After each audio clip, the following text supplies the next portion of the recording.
بسم الله الرحمن الرحيم الحمد لله رب العالمين وصلى الله وسلم وبارك على سيد الأولين والآخرين سيدنا محمد صلى الله عليه وسلم وآله وصحبه أجمعين. Mesdames, Messieurs, مرحبا بكم. Merci de nous rejoindre sur Canal Algérie, d'être fidèle à votre émission La vie religieuse. Et comme nous vivons toujours la miséricorde de ce mois sacré, de ce mois béni, mois du Ramadan, le mois de la miséricorde, du repentir, nous continuons à en parler et à répondre aux questions qui concernent la pratique du jeûne de ce mois et quels sont les mérites et quelles sont les choses recommandées pendant le mois. D'abord, permettez-moi d'accueillir avec moi, avec honneur et avec plaisir, Dr Boualem Djouhri, enseignant à l'université Abdelrahman Mira, Bidjaya. Dr, marhaba bik. Allah yassalmik maître Migari, taqabbal Allahu minna wa minkum. Comment ça va avec le mois du Ramadan? Alhamdulillah, alhamdulillah. Alhamdulillah. Et comme à l'accoutumée, pour le débat, nous continuons à parler des actes. On a parlé des piliers du jeûne, des choses les actes qui invalident, qui annulent le jeûne.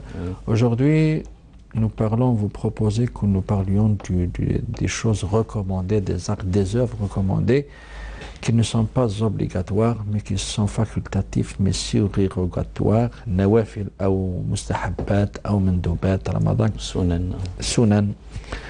Quelles sont les choses recommandées pendant ce mois, Dr Djouhri? Bismillah, wassalatu wassalamu ala rasulillah wa ala alihi wa sahbihi wa man wala wa man tabi'a hudahu ila yawmi an nalqa Allah rabbil alamin. Chers frères et sœurs, assalamu alaykum wa rahmatullahi ta'ala wa barakatuh. تقبل الله منا الصيام والقيام وسائر صالح الأعمال. Pour les choses qui sont recommandées, ce qu'on appelle, comme vous l'avez dit, les sunan, les mandoubat, les mustahabbat, les choses surérogatoires qui ne sont pas obligatoires, d'abord on commence déjà par le sahour, c'est-à-dire le manger de la fin de la nuit avant le fajr. Juste avant. Ou le suhour, juste avant le fajr. Et le prophète sallallahu alayhi wa sallam a dit tasahharu fa inna fi suhouri baraka ou fi sahouri baraka. C'est-à-dire faites le suhour car c'est un repas béni. Et d'ailleurs, les médecins, les spécialistes en matière recommandent toujours aux jeûneurs de faire ce suhour-là pour tenir, au moins tenir jusqu'à la fin de la journée. Et surtout, c'est-à-dire faire ce suhour-là avec une nourriture qui peut durer jusqu'à la fin de la journée, ce qu'on appelle les sucres lents. Et d'ailleurs, le prophète alayhi salatu wassalam prenait parfois du pain pendant ce suhour-là, et il prenait aussi des dattes. khayru ma tasahhartum bihi, kama yaqul nabi alayhi salatu wassalam, at-tamr. Et parmi aussi les choses recommandées, c'est de rompre, c'est-à-dire d'aussitôt, juste après l'appel ou pendant l'appel de la prière de Maghrib, rompre son jeûne. Et d'ailleurs, le prophète sallallahu ta'ala alayhi wa sallam a dit la zal al-khayru fi ummati ma ajjalu al-iftar wa akharu as-sahur. C'est-à-dire le bien reste dans ma communauté tant qu'ils font rupture du jeûne aussi rapidement, c'est-à-dire juste après avoir entendu l'appel à la prière, voilà, et tant qu'ils tardent et ils reculent, c'est-à-dire le suhour, jusqu'à la fin de la nuit, juste avant l'aube, ou avant voilà, c'est ça, le fajr, l'aube. Et parmi aussi les choses recommandées, c'est que lorsqu'on rompt son jeûne, on le rompt sur quelque chose qui n'est pas cuit. ما لم تمسه نار. Tels que les dattes, tels que les fruits. Bon. Mais la tradition du prophète sallallahu alayhi wa sallam était qu'il rompe son jeûne à l'aide de 5 dattes fraîches. C'est-à-dire là où il y a beaucoup de sucre. Des dattes fraîches, الرطيبات. كان يفطر على 5 رطيبات. S'il n'a pas accès à ces 5 dattes fraîches, il prend 5 dattes sèches, c'est-à-dire peut-être qui étaient de la récolte de l'année passée, etc. Et puis s'il ne trouve pas, كان يحتسي حسوات, c'est-à-dire qu'il boit des gorgées. Voilà, des gorgées d'eau. Non pas jusqu'à son rassasié. Il coupe juste, c'est-à-dire le fait de jeûner.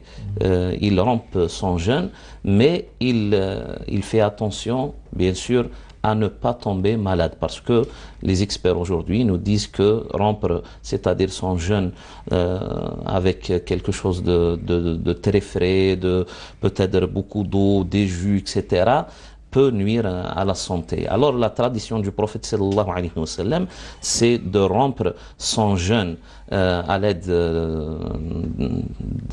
de dattes, ou sinon, bien sûr, ce qui fruit, c'est-à-dire chose qui n'a pas été cuite avec du feu, ou sinon avec des gorgées d'eau. Et parmi les choses recommandées aussi, c'est de faire le dua, d'invoquer Allah subhanahu wa ta'ala juste après avoir rompu son jeûne en disant Allahumma btallat al-uruq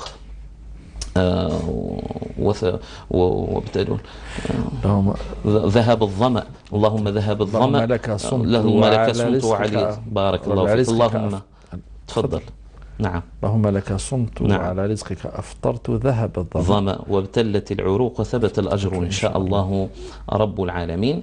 C'est comme ça que le prophète sallallahu alayhi wa sallam a invoqué Dieu subhanahu wa ta'ala à chaque fois qu'il rompt son jeûne.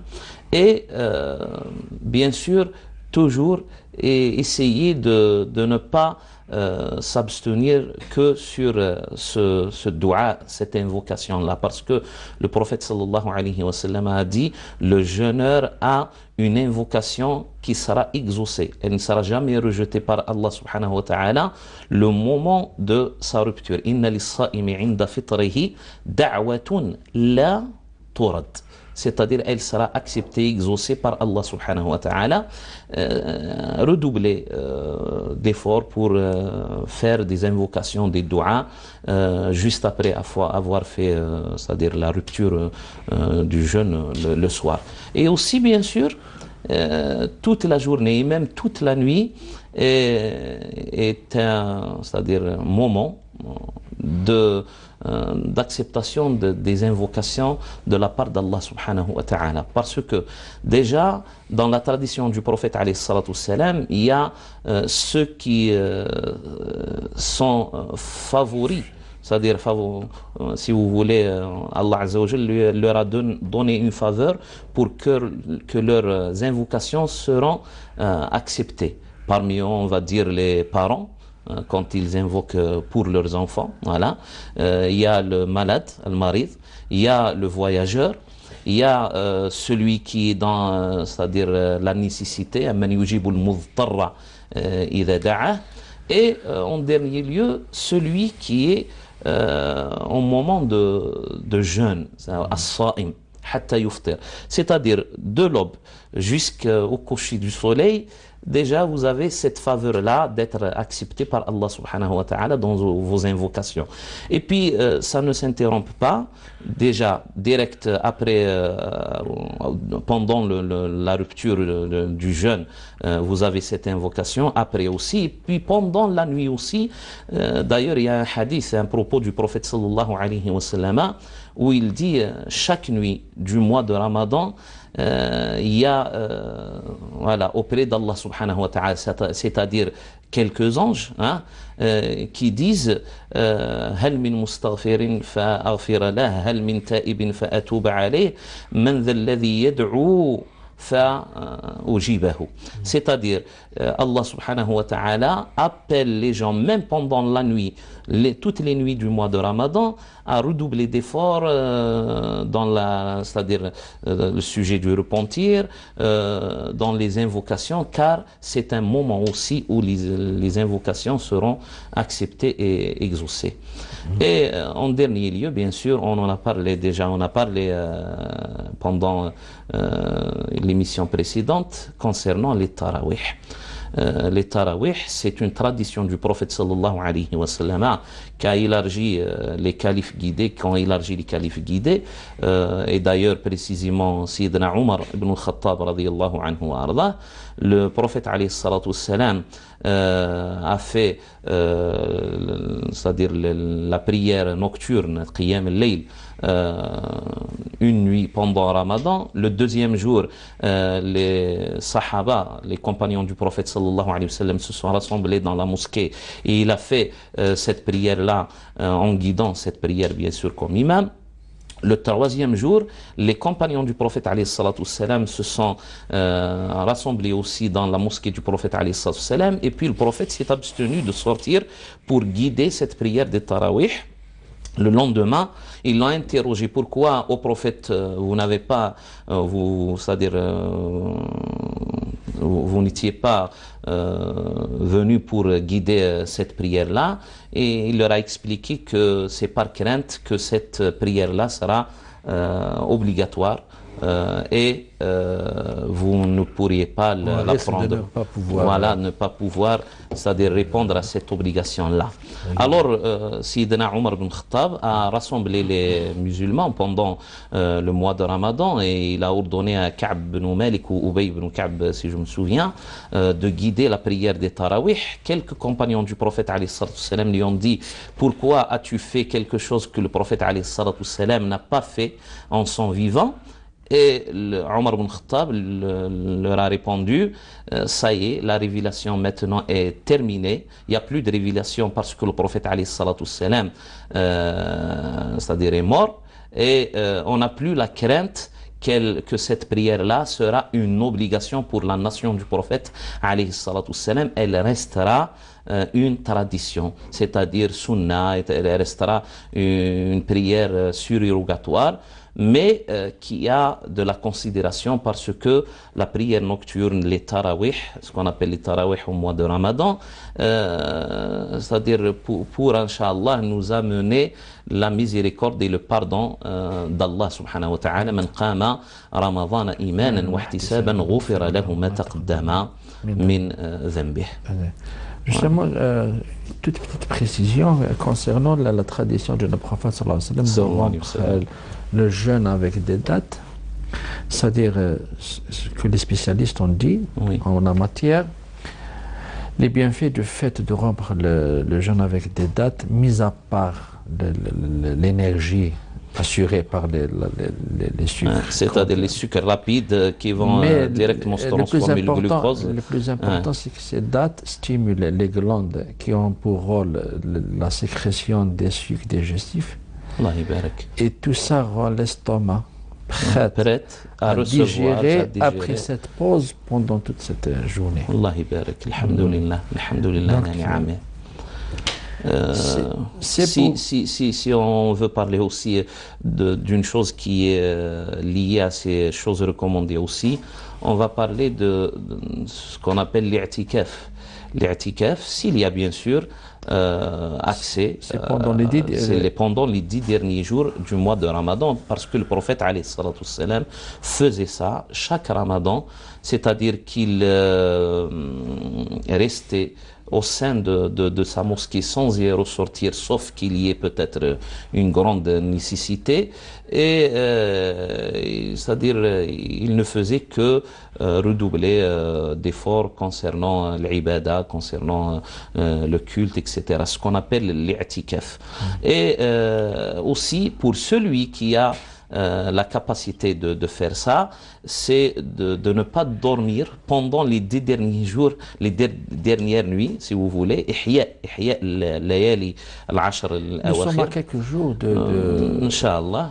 مع عائشة il disait كان إذا دخل العشر الأواخر كان رسول الله صلى الله عليه وسلم إذا دخل العشر الأواخر شد مئزره وأيقظ أهله وأحيا ليله. C'est-à-dire, il n'y a plus de sommier chez le prophète alayhi salam. Shadda mi'zarahu, c'est-à-dire qu'il enlève tout ce qu'on met par terre pour dormir. Il n'y a plus de sommeil pendant les 10 dernières nuits de Ramadan. Peut-être qu'il faisait ça pendant un petit moment dans la journée pour récupérer, bien sûr. Et puis, il ordonna aussi à ses femmes de l'accompagner pendant ces 10 dernières nuits, dans la nuit, c'est-à-dire les prières nocturnes, hein, et ahya laylahu, pour ne pas rater, bien sûr, la nuit du destin. La nuit du destin, nous en parlerons la semaine prochaine. Inch'Allah, c'est une très importante nuit. Bien sûr. C'est la nuit de toute la vie, Laylat al-Umr. Si Allah Azza wa Jalla l'accepte de son serviteur, la part de son serviteur. Oui, la semaine prochaine, Inch'Allah. Nous passons, si vous permettez bien, aux questions de nos téléspectateurs. La première question. D'abord, il y a des questions qui sont liées directement aux jeunes. Quelqu'un qui meurt pendant le mois du Ramadan, est-ce qu'il nous est, sa famille demande, est-ce que nous sommes obligés de sortir Zakat al-Fitr? Non, du moment qu'il n'est pas vivant, c'est-à-dire pendant le moment où nous acquittons de cette zakat-là, c'est-à-dire le 29e ou le 28e jour, etc. Parce que dans le fiqh malikite, elle doit être sortie, cette aumône de la rupture du jeûne, normalement la matinée du jour de la rupture, le jour de l'Aïd. Nous en parlons, et ou au moins une journée ou deux avant. Voilà. Du moment qu'il n'est pas, c'est-à-dire il n'est pas mort pendant ce moment-là, là on n'est pas obligé de sortir cette zakat, selon le fiqh malikita, parce que il y a quelques avis, surtout concernant le fiqh hanifite. Parce que les Hanifites, c'est-à-dire disent qu'il est permis de sortir l'aumône de la rupture du jeûne du mois de Ramadan, Zakat al-Fitr, dès le premier jour du mois de Ramadan. Là alors, c'est-à-dire s'ils sont Hanifites, je sais pas, je parle de ceux qui œuvrent avec cette école juridique, s'ils sont hanifites, ils sont obligés de sortir cette zakat. Mais s'ils sont malikites, non. Voilà. Notre père est mort pendant le mois du Ramadan. Oui. Il n'a pas jeûné les jours qui précédaient sa mort parce qu'il était malade, réellement malade. Qu'est-ce qu'on doit faire pour les jours qu'il n'a pas jeûné lorsqu'il était vivant? Il était malade. Normalement, il était malade, c'est-à-dire il est dispensé. Déjà, il n'était pas concerné. Et pour lui, voilà, pour celui qui est malade d'une maladie chronique, si vous voulez, parce que ça peut entrer dans une maladie chronique, c'est-à-dire incurable, parce que c'était marad al-maut, c'est-à-dire c'est une maladie collée directement à sa mort. Là, c'est seulement recommandé et non pas obligatoire de sortir, c'est-à-dire de nourrir un nécessiteux pour chaque jour qu'il n'a pas jeûné. Mais c'est recommandé. Il n'y a pas lieu de rembourser ou de rattraper à sa place 6 journées qu'il n'a pas jeûné.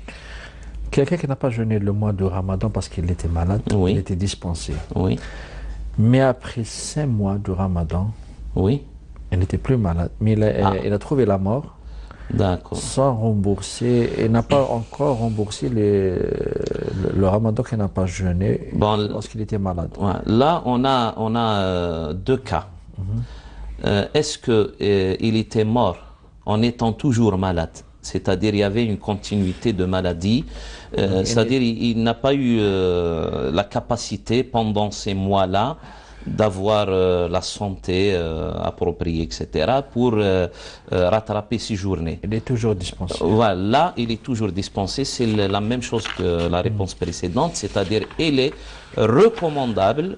Recommandable, s'ils le veulent, là, ils ne sont pas obligés de s'acquitter pour chaque journée qu'il n'a pas rattrapé d'une aumône ou d'une fidia pour un nécessiteux. Mais le deuxième cas, dans le deuxième cas, c'est-à-dire il a trouvé guérison, c'est-à-dire il a été guéri, alhamdoulilah, de sa maladie, et puis il a négligé le fait de rattraper ces journées-là. Là, il est obligatoire pour 6 héritiers, si vous voulez, 6 héritiers. Je parle de 6 héritiers. C'est-à-dire s'il a laissé derrière lui une femme, s'il a laissé derrière lui des enfants, là, de rattraper ces journées-là à sa place. C'est-à-dire voilà. C'est-à-dire qu'ils vont jeûner pour lui. Oui. Il y a une femme qui s'est rendue chez le prophète sallallahu alayhi wa sallam en l'interrogeant dans un sens, mais le prophète alayhi wa sallam lui a donné un exemple lié directement. Il n'est pas préférable de sortir de l'argent hein? Non, ils vont rembourser. Là, le prophète alayhi salatu salam, quand cette femme-là l'a interrogé en lui disant Inna abi kana alayhi daynun min siyam, c'est-à-dire avait une dette liée au jeûne du mois de Ramadan. Afa aqdi alayhi, c'est-à-dire est-ce que je vais jeûner à sa place pour lui? Le prophète alayhi salatu salam lui a dit si c'était une dette envers les gens, أرأيت لو كان على أبيك دين للناس أفكنت تقضيه قالت بلى يا رسول الله. C'est-à-dire sûrement que je vais rembourser les dettes de mon père envers les gens.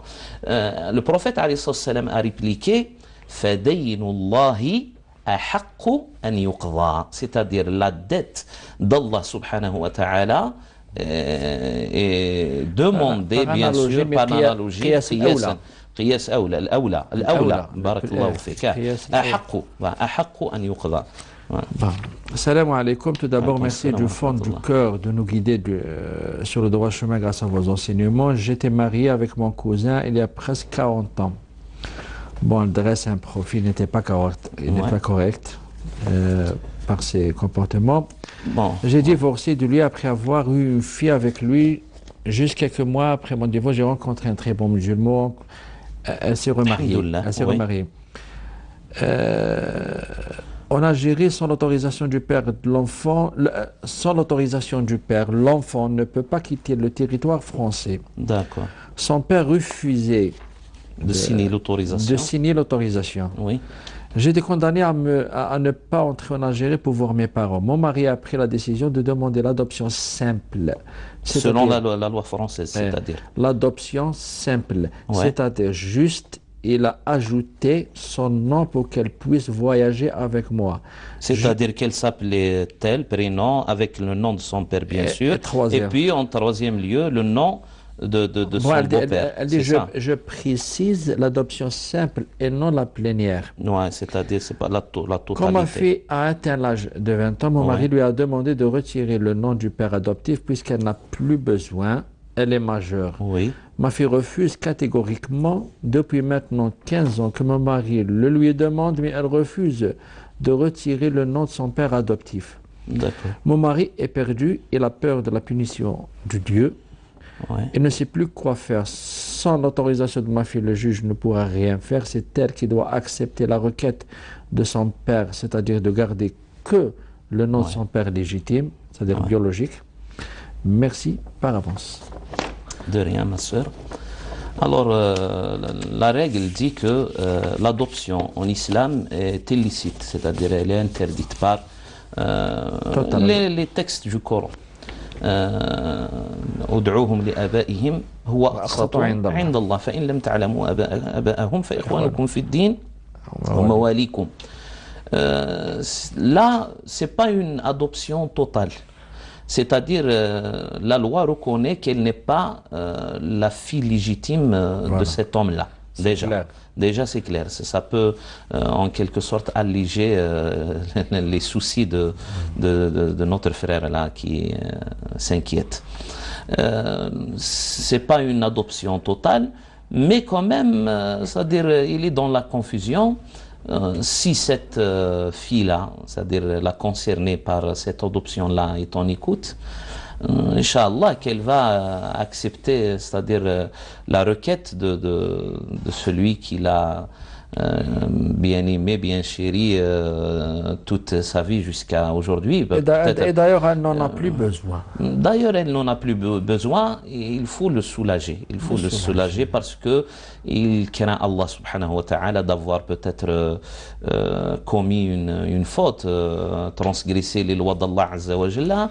Et ça ressort bien sûr de son darwa de demander cette requête-là auprès de soi-disant, entre parenthèses, de sa fille adoptive. Il l'a fait par crainte darwa ou darwa tuqaddar bi qadariha. Barakallahu fik. Il a fait cette adoption-là parce qu'il y avait nécessité en ce moment-là. Voilà. Mais aujourd'hui, normalement, elle doit le soulager. Si elle est à l'écoute, Inch'Allah, qu'elle acceptera sa requête.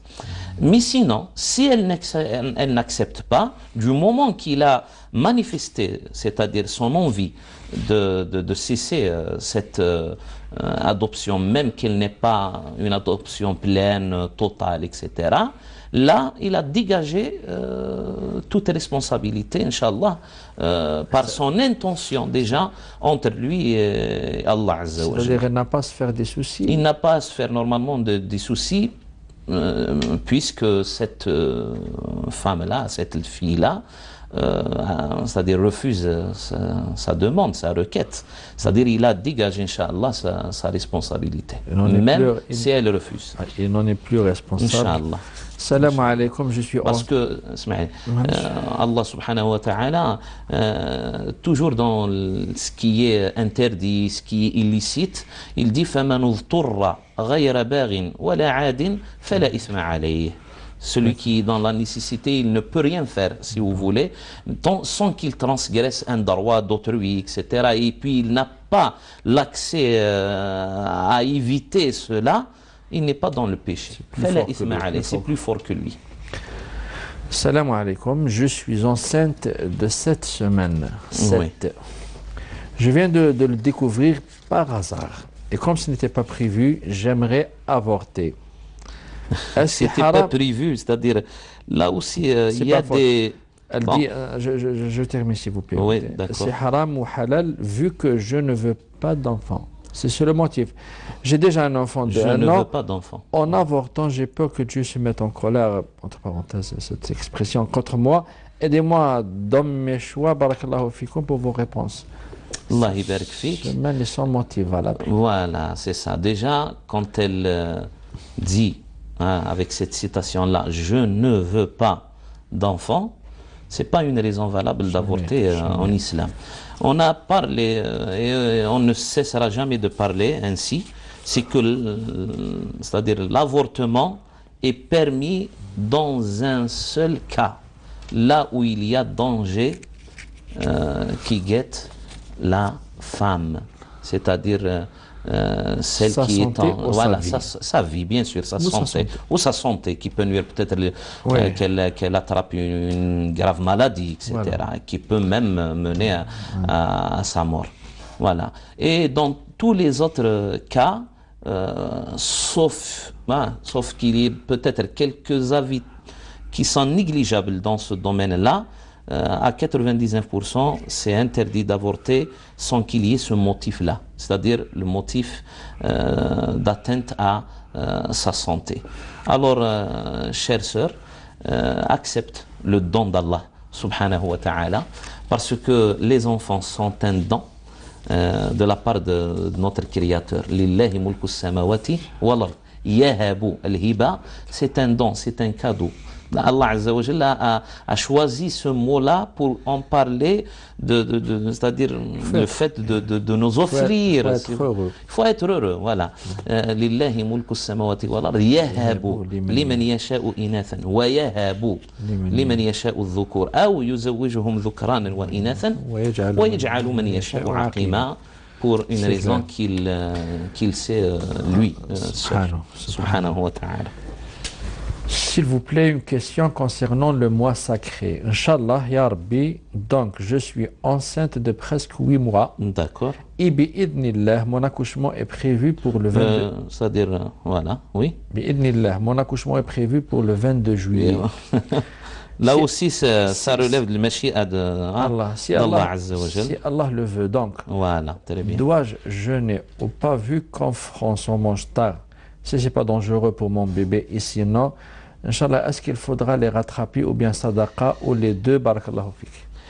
Là, vous n'êtes pas dans l'obligation, ma sœur, de jeûner. Mais aussi, vous n'êtes pas dans l'obligation de rompre votre jeûne. C'est-à-dire que vous avez le choix avec un avis médical. C'est le médecin. C'est le médecin, normalement, qui doit trancher par rapport à votre, c'est-à-dire état de santé, etc. C'est lui d'en juger. Est-ce que vous pouvez rester pour plusieurs heures, voilà, 16, 17, 18 heures comme ça, à jeun, voilà. C'est pas évident. Surtout concernant peut-être les boissons, c'est-à-dire l'eau, etc. Oui. Hein? Et c'est à votre médecin et à votre jugement aussi personnel, parce que si vous essayez peut-être de jeûner, que vous trouviez, c'est-à-dire que votre état ne supporte pas, ou ne vous permet pas de jeûner, là, vous êtes dans l'obligation de rompre, de ne pas jeûner, de rompre votre jeûne. Et pour le rattrapage de ces journées, bien sûr, vous devez rattraper ces journées-là, les compenser, même après quelques années. Même après quelques années. Voilà, je vais préciser. Pourquoi? Parce que parfois, la femme est enceinte, elle accouche, elle allaite, et peut-être elle retombe aussi enceinte, elle n'a pas eu de temps pour rattraper, etc. Mais ça reste toujours une dette. Même après quelques années, et puis elle ne s'acquitte pas d'une sadaqa, d'une fidya pour nourrir un nécessiteux. Bon, Ramadan de l'année passée, j'ai été en plein examen et j'ai mangé pendant 4 jours pour bien répondre et être lucide. J'ai regardé votre émission et je suis dans la confusion. Moi, j'ai remboursé ces journées-là, mais apparemment, ça ne suffit pas. Alors, que dois-je faire? C'est-à-dire que vous avez bien compris alors ce que nous avons bel et bien dit, évoqué pendant les émissions précédentes. C'est-à-dire que déjà, voilà, le fait de rompre son jeûne, déjà, avant qu'il y ait une nécessité, déjà, je précise, avant qu'il y ait une nécessité de rompre, de faire rupture du jeûne pendant la journée. Parce que parfois, on y arrive, on a une hypoglycémie peut-être, on a vraiment soif jusqu'à ce qu'on n'a plus la force de continuer, etc. Ça arrive, surtout pour des gens qui sont faibles de santé peut-être, qui ne mangent pas assez le soir, qui travaillent dans des conditions difficiles. Barakallahu fik, voilà. D'ailleurs, Cheikh Al-Bouti rahimahullah, quand il était une fois il était en Algérie, rahimahullah, il était à Annaba pendant les journées de Multaqa al-Fikr islamique, les journées de la pensée islamique. Ils ont fait une visite à l'usine Al-Hajjar. Voilà, vous connaissez l'histoire. Ils ont fait une visite à cette usine-là. Et ils ont été devant, c'est-à-dire le fait accompli des conditions très difficiles des travailleurs devant un four qui peut aller jusqu'à peut-être 500-600 degrés, qui font le métal, etc. Et ils font le jeûne, là, il a pris la décision, lui, alhamdoulilah, il a eu la force de prendre la décision de dire à ces travailleurs-là, à ces ouvriers-là, de rompre leur jeûne, vu les conditions de travail terribles. Pour celui qui est... Voilà, bien sûr. Alors, sans qu'il y ait une nécessité, dharoura, hein, pendant la journée, on ne doit jamais faire l'intention de rompre à l'avance son jeûne. Bon, pour ce cas-là. Voilà. Pour ce cas-là, c'est-à-dire vous avez déjà... En plein examen. Non, non, en plein examen. Je ne sais pas, pour être lucide. Ce n'est pas un motif. Ce n'est pas une raison. Déjà, c'est-à-dire l'erreur, c'est qu'on ne doit jamais faire l'intention à l'avance. À l'avance. Même c'est-à-dire rompre le jeûne pour motif de voyage. C'est-à-dire demain, je dis maintenant, demain je vais voyager, mais à midi, à partir de midi que je commence le voyage. Normalement, je dois faire l'intention, hein, du moment que je n'ai pas encore entamé mon voyage, je fais l'intention de jeûner. Et puis, jusqu'à midi ou 1h, c'est-à-dire de la journée, à 13h, lorsque je commence, j'entame mon voyage, là, ala safari. In kuntum marda ou ala safar. C'est-à-dire pendant le voyage. Là, j'ai la permission de manger, de rompre mon jeûne. Alors lui, il a fait l'intention, ou elle, je ne sais pas, elle a fait l'intention de rompre avant même qu'il y ait nécessité. Alors vous êtes obligé de faire l'expiation, le kafara, pour chaque journée. Déjà, vous les avez remboursés, alhamdoulilah. Mais en plus, vous êtes obligé de nourrir 60 nécessités fois 4. Voilà. 60 fois 4, ce qui veut dire 200, c'est ça, 240. Donnez la valeur. Donnez la valeur. Et puis, alhamdoulilah, essayez de faire ça pendant le mois de Ramadan, du moment qu'il y ait mata'im al-rahma, un peu partout, alhamdoulilah. Là où les nécessités mangent à leur guise, c'est-à-dire vous même allez...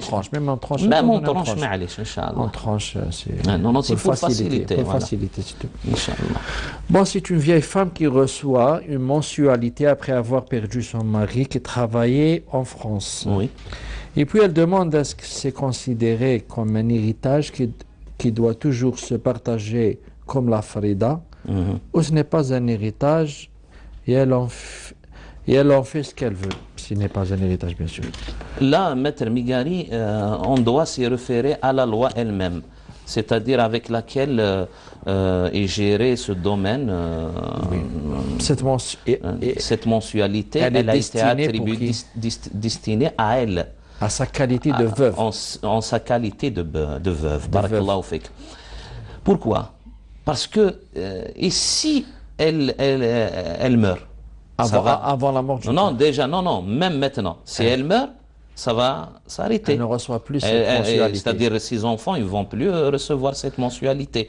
Ouais. Et dans le cas que vous avez évoqué aussi, c'est-à-dire si c'était elle qui était morte avant son mari, et puis son mari meurt, ses enfants, ils ne vont plus recevoir cette mensualité. Alors, elle était destinée à elle, à sa personne.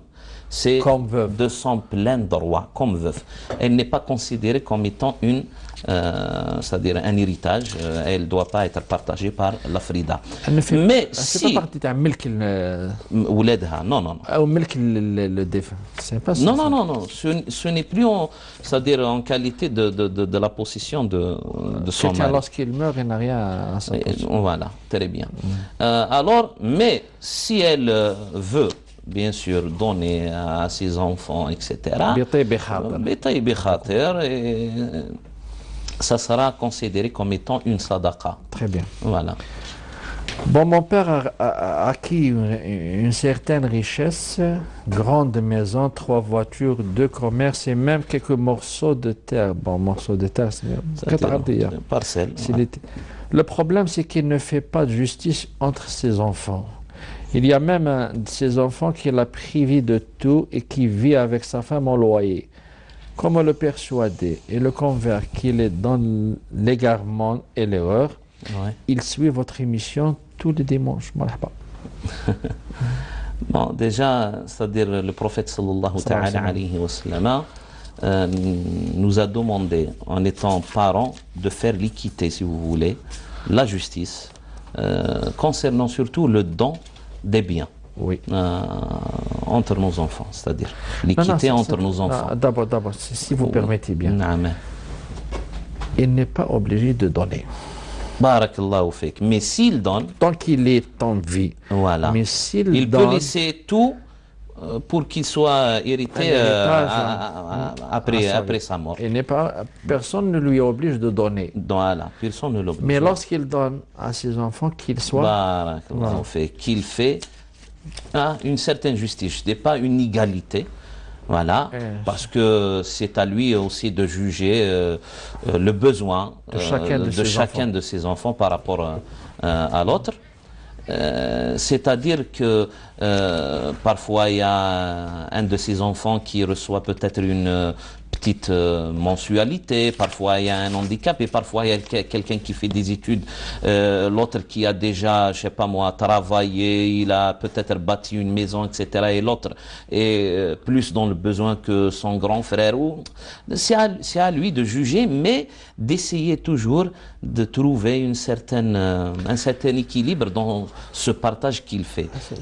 Et ne pas aussi... C'est pour éclaircir si j'ai deux enfants, un qui est un cadre d'État, Ouais. et l'autre qui ne travaille pas au chômage, qui a... Voilà. Bien Moi, sûr. lorsque je donne, Sharia ما تقولكش المساواة. Barakallah. L'égalité. C'est pas Mais égalité. العدالة. Voilà. C'est ça. اعدلوا وليس ساووا. Ouais. Selon le besoin Voilà. de chacun. Et aussi C'est la ne justice. pas négliger ses filles, Bien sûr. s'il a des filles. D'accord? Sinon, qu'il ne se casse pas la tête de donner à celui-là ou à un autre, et il laisse tout, c'est-à-dire tout ce qu'il possède, hein, jusqu'à sa mort, et puis ils feront le partage, Inch'Allah, par les lois de la charia. Mais priver un enfant, je ne sais pas pour telle ou telle raison, déjà, c'est-à-dire nourrit en lui, voilà, dans son cœur, une certaine haine, que ce soit vis-à-vis son père déjà, voilà. Ben, Satan va le détourner, va l'égarer, hein. Et puis une certaine haine aussi, c'est-à-dire envers ses frères et sœurs.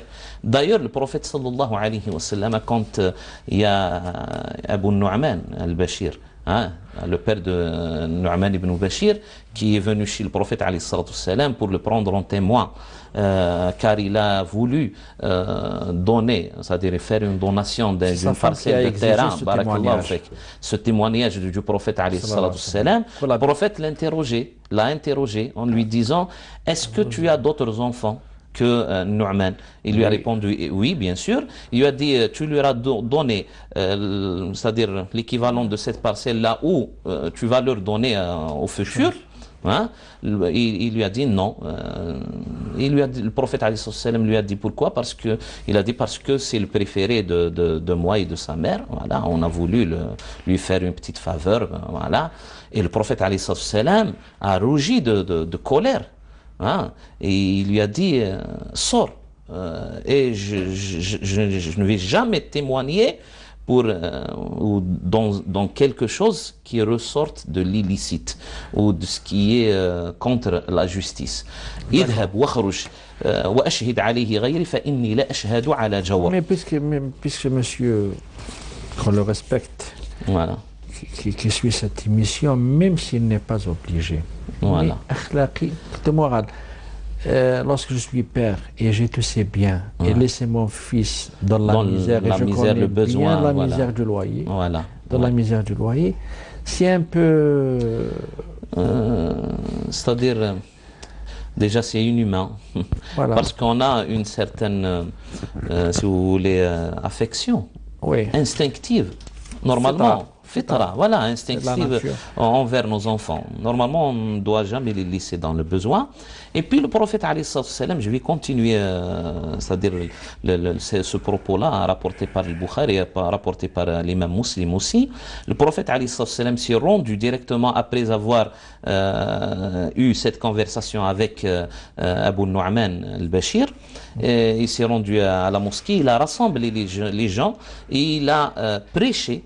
C'est-à-dire dans ce sens-là, de corriger les gens dans leur démarche de donation auprès, c'est-à-dire envers leurs enfants. Oui. Et il a dit tout un prêche, une khutbah, voilà, qui est restée, c'est-à-dire déterminante dans ce sujet où il dit Ya ayyuhan nas, en 3 fois, Ya ayyuhan nas, taqullah, wa'adilu bayna abna'ikum, Ya ayyuhan nas, taqullah, wa'adilu bayna abna'ikum, Ya ayyuhan nas, taqullah, wa'adilu bayna abna'ikum. C'est-à-dire, craignez Allah Azza wa Jalla et faites l'équité, la justice entre vos enfants.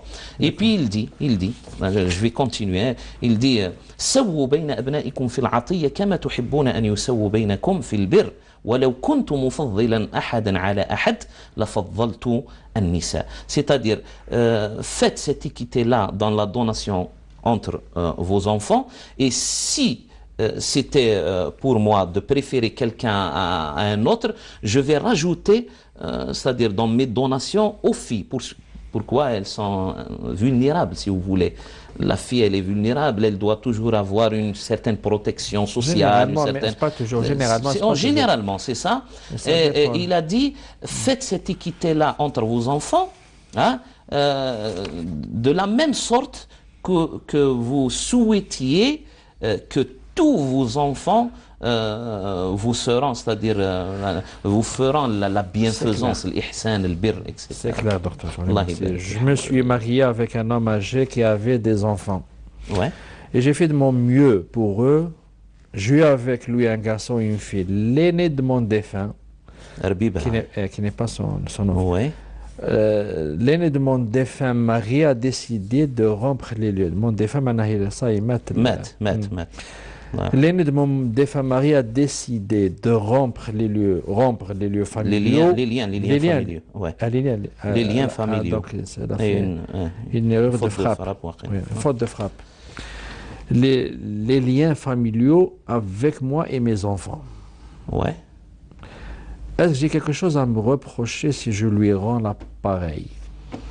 C'est-à-dire qu'elle va rompre aussi ses liens, il ne cherche plus derrière lui, etc.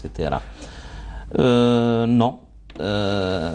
C'est-à-dire parmi les choses les plus récompensées par Allah subhanahu wa ta'ala et les meilleures choses à accomplir, c'est le summum, si vous voulez, de la religiosité en islam, hein? أن تصل من قطعك وتعطي من حرمك وتعفو عن من ظلمك, comme le prophète alayhi salatu salam l'a bien précisé, c'est-à-dire de pardonner celui qui vous a offensé, qui vous a fait du mal, de toujours garder les liens de parenté avec celui qui les a rompus déjà, et puis c'est-à-dire aussi c'est-à-dire de donner de sa richesse, de ce qui est en sa possession pour celui qui ne vous donne jamais, vous néglige, etc., et vous prive de ce qu'il possède. Là, c'est le summum de la religiosité en islam. Barakallahu fik. Et quand on parle de la rupture des liens familiaux, là aussi, il y a une certaine hiérarchie, si vous voulez, un ordre à respecter. C'est-à-dire, à observer, voilà. C'est-à-dire, on demande au fils c'est-à-dire de garder les liens, toujours de redoubler d'efforts envers son père, non pas au père de faire ça envers son fils, parce que il a plus de droits sur lui que l'autre a de droits sur son père. Et là, elle est la femme de son père. Mais là, elle fait le geste.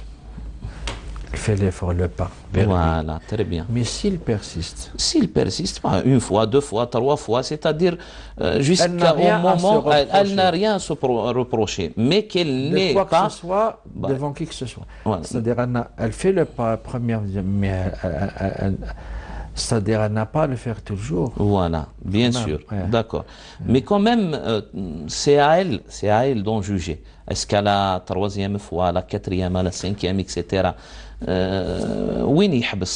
C'est-à-dire là où sa patience peut résister, ou si vous voulez. Pourquoi? Parce que le prophète alayhi salatu wassalam, il dit Laysa al-wasilu bil-mukafi. Celui qui aura la récompense de celui qui garde les liens et qui fait de son mieux pour garder les liens familiaux, ce n'est pas celui qui rend la monnaie, si vous voulez. Hein?